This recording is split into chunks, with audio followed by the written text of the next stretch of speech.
सादेवां गौरीपुत्रं विनायकं भक्तवासस्महे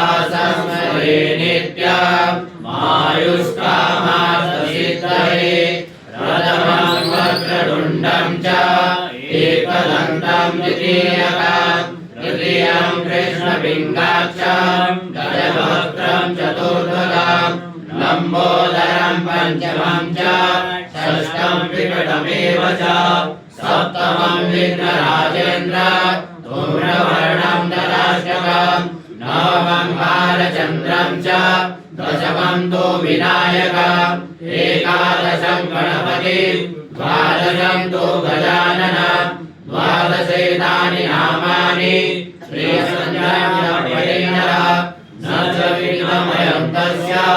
सर्वसिद्धे करं प्रभो विद्यार्थे लभते विद्या धनार्थे लभते धनं पुत्रार्थे लभते पुत्र मोक्षार्थे लभते गतिं जपेत् गणपतिस्तोत्रं षड्विर्मासे फलं लभेत् संवत्सरेण सिद्धिं च लभते नाथ संशयः अष्टभ्यो ब्राह्मणेभ्यश्च लिखित्वा यः समर्पयेत् तस्य विद्या भवेत् सर्वा